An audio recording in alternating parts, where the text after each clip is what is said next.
Hi everyone, thanks for joining me. Today we're going to be talking about the CrushCity Bronco bug. And we're going to talk about a technique that allows us to fish this bait to represent a crayfish when the crayfish is in its most vulnerable state.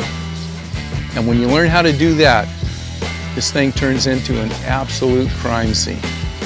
So with that, let's sit down. We'll get right into the video.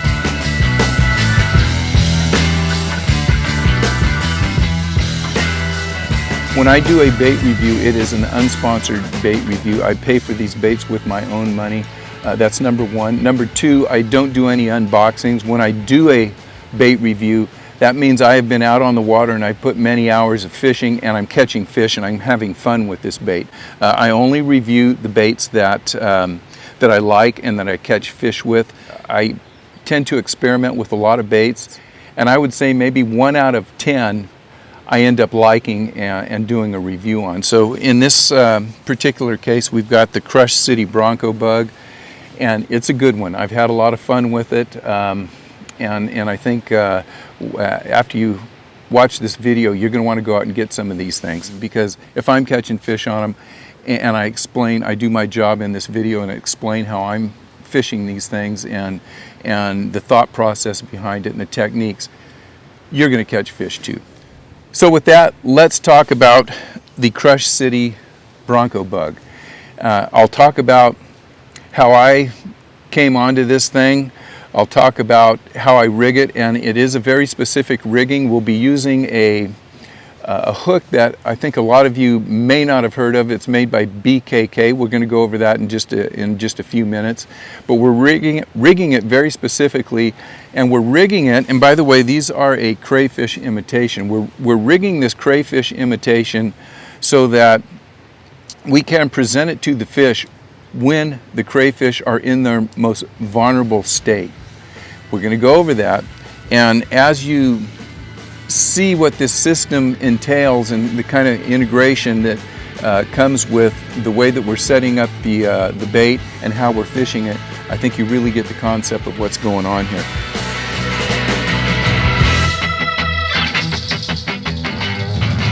The olive beaver came out about, I don't know, 5 or 6 years ago. It's been out for a while. And I ended up buying a couple of these olive beavers, packs of them, I guess 4, 5, 6 years ago, whatever it is. It's been a while. And I'll tell you, that bait is a killer. It catches fish, and it is just a great bait. Here's the problem. The olive beaver sells for $11, and they're in a pack of 4. Next problem is these 4 baits are super soft, and they're 1-fish baits, 1 or 2 fish baits if you're lucky. So for me, I bought the baits, I liked them, I caught fish on them, but at that point, you know, looking at the $11 price point, 1 fish per bait, 2 fish per bait, I wasn't going to get into that game. So fast forward a few years and the Bronco bug comes out. This is a direct descendant of the olive beaver. Now when I say direct descendant, I'm really saying it's almost an exact knockoff of this olive beaver. When I saw that, I picked up the Bronco bug. I've had it on my boat for about a year. Started using it, caught some fish, but it's like, you know, a lot of things. As bass fishermen, we're constantly buying new baits, we're having fun, and every now and then a bait kind of works its way to the bottom of the box, and for some reason you forget about it or you just don't fish it. And that's what happened to me. Let's talk about the Bronco bug, and I'm going to pull one out here. We'll just take a look at it. It's about a 4-inch long bait. It comes in a 6-pack, 6 baits per pack. They retail for about let's see, $7, and they are a soft bait. They have a lot of action to them, or they have the action that we need when it comes to fishing a crayfish. They are a soft bait, but rigging them with these BKK hooks and rigging them the way we're rigging them, you're going to get, or I'm getting, about 5 to 6 fish per bait. Now, is it possible for a big fish to come and grab the tails off and break them off? Yes. You know, that's just plastic baits in general. But generally, you're going to get 5 or 6 fish per bait. So with that situation of 6 baits per pack, you're getting 4, 5, 6 fish on each bait. It's $7 for a pack of bait. I can play that game. So what they are is a crayfish imitation. They come in a lot, and I'm not going to go over the colors. They come in the best colors that, all the colors that you're going to need. Some of them are laminated. They come in the green punk, and they come in crayfish colors. All great colors. I think they have about maybe 8 or 10 colors. They're a 4-inch bait and fairly soft. They will get ripped up. I will say that if you are a person that repairs baits and you use the Mend It or super glue or whatever, if you get the heads torn up on this, or maybe a big hole where the hook pops through when you're rigging these, they respond pretty well to Mend It, and you can repair these baits and maybe get a little more life out of them. They also respond very well to you guys that like to use dip and dye. I've got some baits here that I have taken the tails and just dyed the tails either red or fluorescent. They respond to that dip and dye very well. And I guess the last thing that I'll say before I actually get into the hooks and the rigging is that as we set this up, this is a very versatile bait. When I get done talking about the rigging, show you guys how to rig it up, we're going to go out and I'm going to talk about, I'll talk about how versatile this bait is. We'll go out to a tulie island, we'll show you how to fish around tulies, we'll show you how to fish rock banks, and we'll show you how to fish shallow flats that are full of weeds. And as you'll see, this bait becomes extremely weedless. If you fish in an environment with lots of weeds, and here on the Delta, we've got the nasty, it's the dirty D. There's just booger nose funk out here that these things have to be pulled through to pull the bigger fish out of that funk.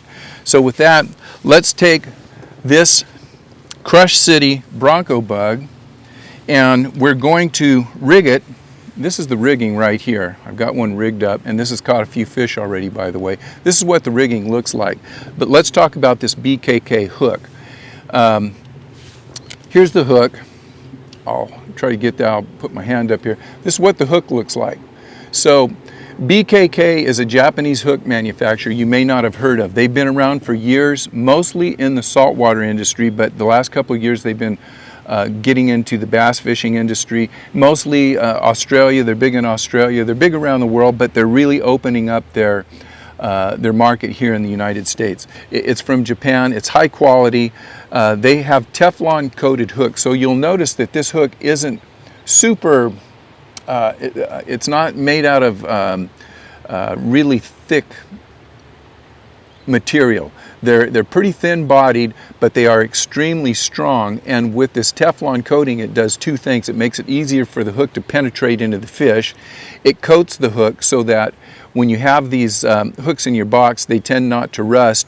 And last but not least, they kind of have a dollar gray finish on them. One thing that I don't like is even a Gamakatsu or an owner, they're very bright and flashy. So if you're using them in an application, especially like it may be a wacky rig or something where it's a finesse style and the fish are coming up looking at the bait, and this thing is falling down and the hook is flashing in the sunlight, especially in clear water, I think that detours a lot of fish. So this kind of a matte finish, and I know it's a little shiny here, but the matte finish doesn't flash as much, and I don't think it detracts as many fish.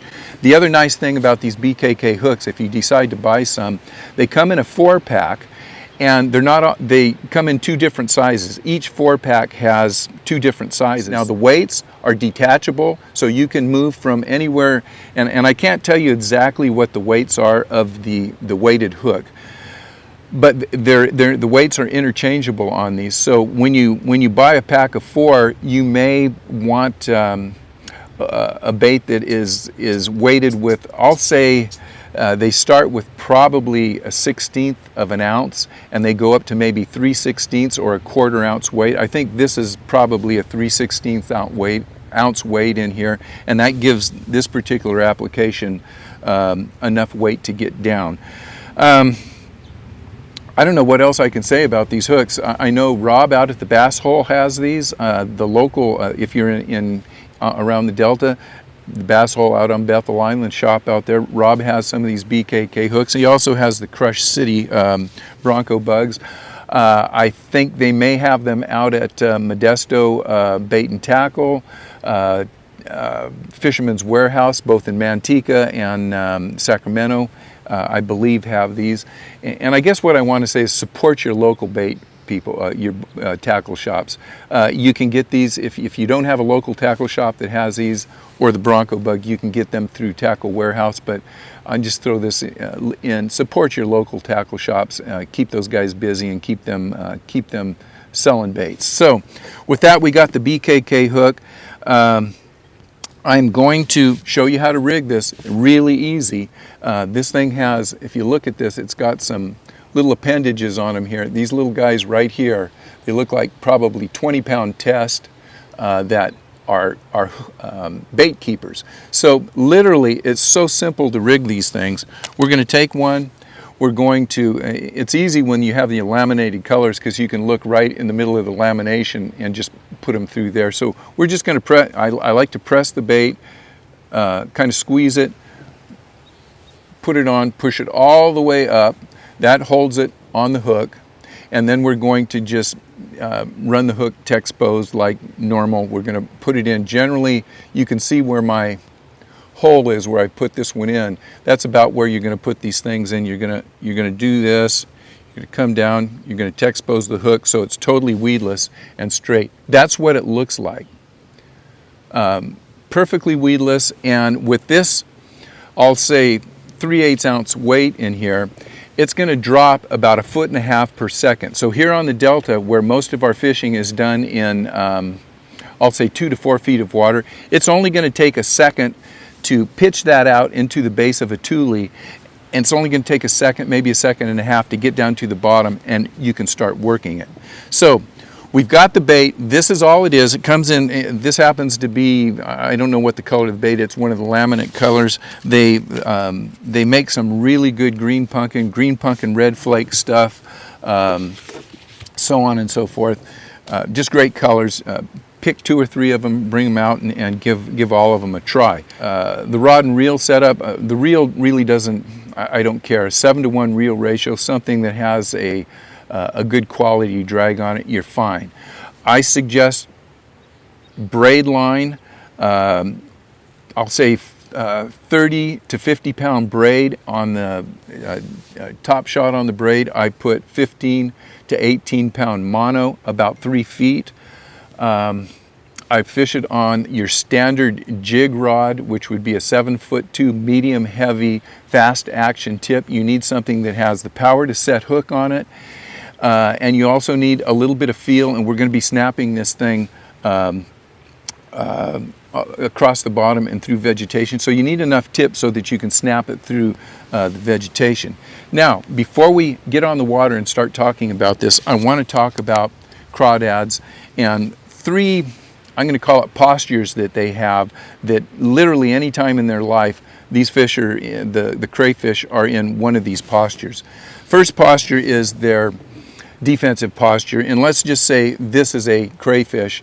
These are its claws, and this is the head, this is the tail. When they are sitting up like this, and you guys know the drill, they're up there and they've got their claws out, that's their defensive posture. They're sitting on the bottom, maybe they're feeding, doing whatever. A predator comes into their area, they immediately go up, throw their claws up and say, stay away from me, I've got claws, I'll bite you, whatever. That's the defensive posture, and that's not one that we really want to represent. We'll get back to that in a minute.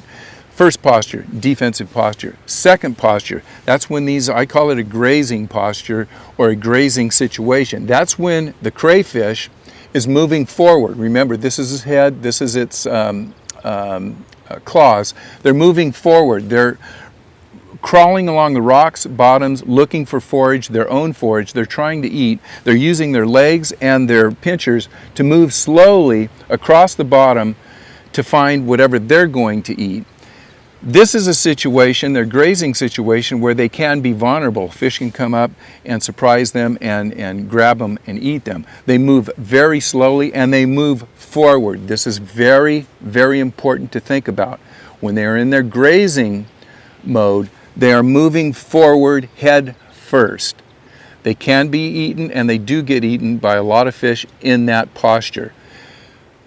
Personally, I believe if you're going to fish for that slow-moving crawfish along the bottom, like a lot of folks do, you're better off using a standard Arky jig. Just my opinion. Now, the third situation, the third posture that they're going to take, or the third situation that you're going to find these in, is going to be the fright and flight situation. Very important. Listen to what we're going to talk about. When they're grazing, they're moving forward, head first.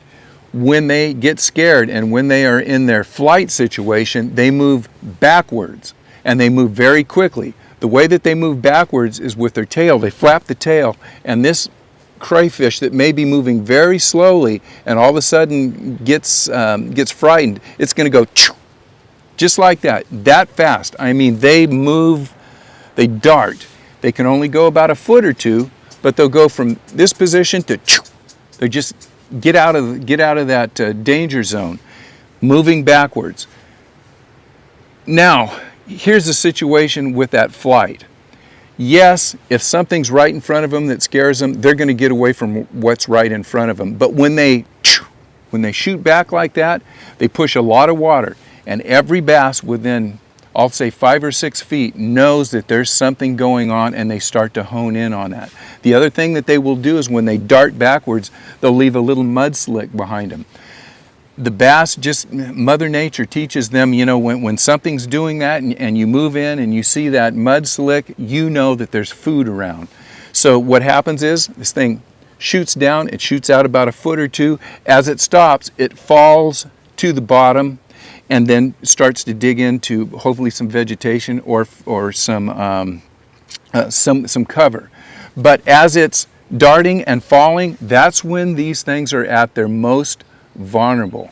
That's when we come in with this particular rigging, and we're going to do this kind of a rip and drop, a rip and drop, a rip and drop. And as you're ripping it, it moves through the water like this, so it becomes very efficient when it comes to coming through cover, and it becomes very versatile. So you're going to rip this thing up, and it's going to start to drop, and as soon as it drops, that's when the fish a lot of times will hit it. So the technique we're going to be talking about is casting this thing out, letting it get to the bottom, popping it. Not like this, not 3 or 4 or 5 feet. We're talking about popping it a foot. Pop, let it jump, and fall to the bottom. If it's a very aggressive fish, the fish will come up and hit it as it's trying to get away, and that can be a very aggressive strike, just BAM! That's a lot of fun. But most of the time, you're going to rip it, and as you're reeling back down to collect your bow in the line, you'll feel maybe just a little tick, or you won't feel anything. It's kind of like a worm. You'll start, hey, there's nothing down there. Well, what's happened is that fish is watching the bait, it pops up, it hones in on it, and as soon as it stops and falls down, then it comes and grabs the bait. You won't even feel the bite.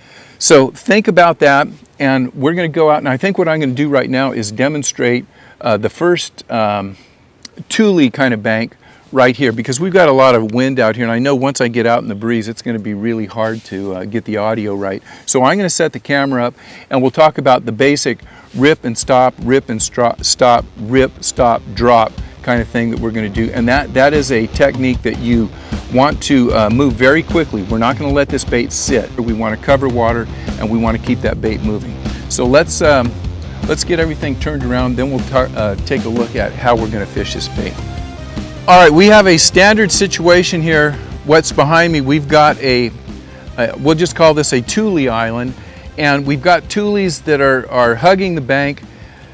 Depending on the tide, they can be in 1 to 3 foot of depth right at the base of these tulies. So the first thing we want to do is take this bug, and we want to underhand pitch it, and pitch it in as close to the tulie island or berm as we can. So we're just going to pitch this out, and we're going to drop our rod. And remember, it's in this certain situation, it's about 1.5 feet, 2 feet deep. So from the time that I pitch this bait out here, I get it to drop, it's on the bottom.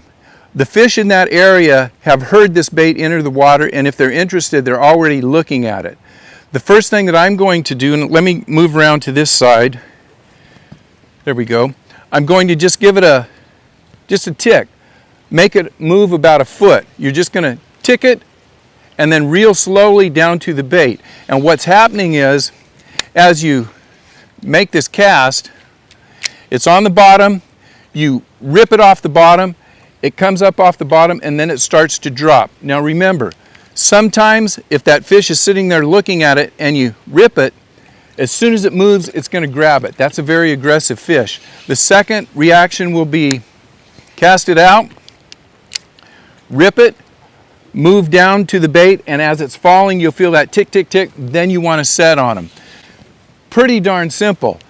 If you are on this tulie bank and there is a trough or offshore vegetation, what you want to do is at that point make a very long cast. You may have to let it sink to the bottom, maybe 2 to 3 seconds, and then you're going to continue that same retrieve. You're going to pop and drop, pop and drop, pop and drop, all the way back to the boat. That is a very effective way to cover water, because what you just done is imitate a crayfish moving through, if it's a 30 or 40 or 50 or 60 foot cast, 60 foot of vegetation. So any fish that are out there are going to be exposed to that bait. Now, one thing that I will say, as you get this bait down in the funk and it's in vegetation, do not abandon the cast. Do not abandon the cast. Either give it a little pop. If it doesn't come through, then maybe give it a real pop, and you'll feel it pop. It'll pop through the vegetation, and as it does that, it leaves that little mud trail or trail of vegetation behind it. It'll pop through, the fish will key in on that, and they'll find the bait, and a lot of times the next time you pop it or the next time as it falls, that's when you're going to get the bait. So just by using that pop and drop deal, you can fish not only tulie banks, you can also fish offshore vegetation. Let's take a look at a little vegetation right here, right over here. Okay, we have some surface vegetation right here, and what we could do with this in the surface vegetation is throw it right on top of the vegetation and just lift it and drag it till it gets to the end, and then just pop it down. And as it gets to the end, it'll drop right in that vegetation, or right on the edge of that vegetation. So you can see I'm pulling this thing. Hopefully you can see that now. It's turned up. I'm turned up on the orange side. You can see me pulling it through, and I get it right to there, and I just drop it, and I drop my rod tip and let it fall. So anytime you have surface vegetation, you can almost fish this thing like a frog. Even in very thick cover, if you make a bad cast and you get way in there, you just lift it up. Let's see, I think you guys can maybe see that depending on how the bait comes through, but you can see it right there. I've got that bug on top. Way back in under there, I can just drop it in there. And again, if you're not a great caster, you can take a few chances and get it way back in there. If it gets hung up on something, generally it's going to pull right through. So with that, let's get out. I'm going to see if I can do a little fishing and catch a few fish. We've got a nasty day to be out here. The wind's blowing about 15 to 20 miles an hour. The area that I want to fish, it's going to be very windy in. I'm going to try to stay mic'd up, and I'll walk you through this. If not, I'll put some B-roll on some of the fish that I've caught recently on this thing, and we'll talk you through how to fish rock banks and flats. Let's do it. Give me a minute. We'll get set up.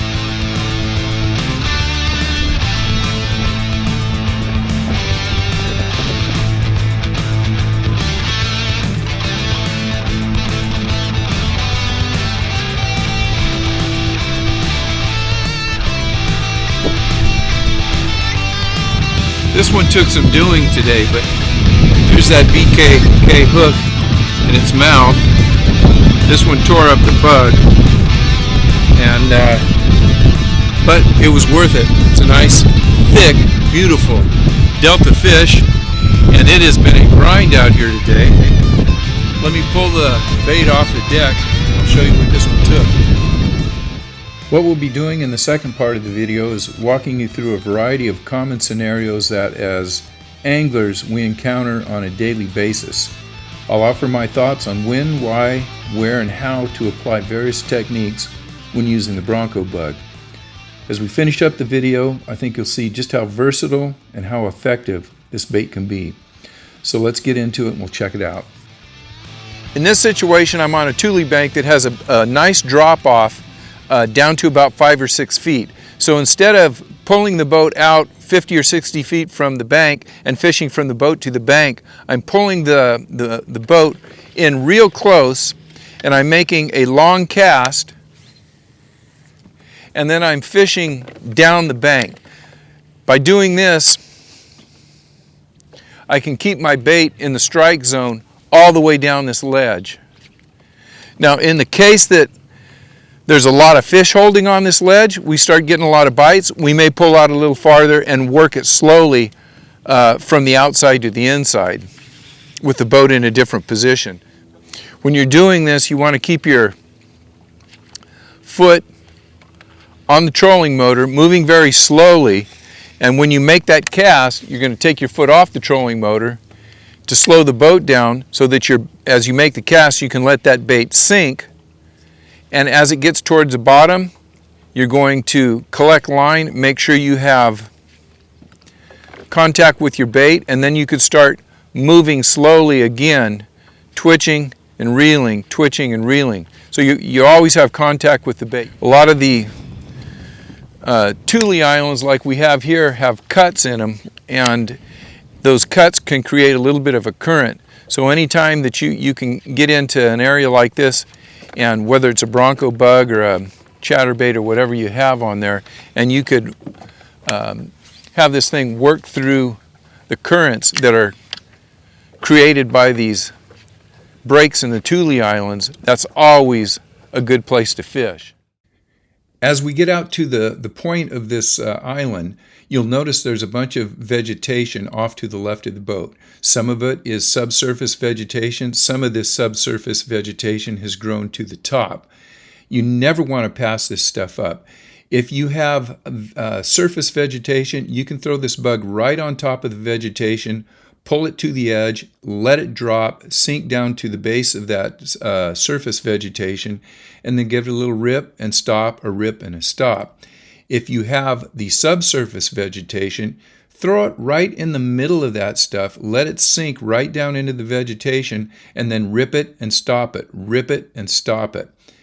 You will be surprised at not only the numbers of fish that are out in this submerged vegetation, but the size of the fish that you'll pull. So never overlook the submerged vegetation on these island points. Last but not least, we have the lonely rock bank, and you never want to pass these banks up. I love to fish the Bronco bug on the rock banks in the trough. I'll generally make a cast that's very close to the bank. I'll get it right up within inches of the rock. And the first thing I'll do in this, rather than let it sink, is I'll rip it a foot or so off the bank and let it sink out into maybe about a foot of water. I'll leave it on the bottom, I'll rip it, I'll leave it on the bottom, I'll rip it right through the trough, and I'll rip it right into the area where I start to find that submerged vegetation. And if I can work it through that submerged vegetation, I'll work it through there, and as I get to the outside of the vegetation, once again, I'll let it drop, get to the bottom, and just kind of rip it back to the boat. You can fish these banks very quickly and very efficiently, so never pass up these rock banks, and when you get on them, make sure you're throwing a Bronco bug. You'll be surprised what you'll catch.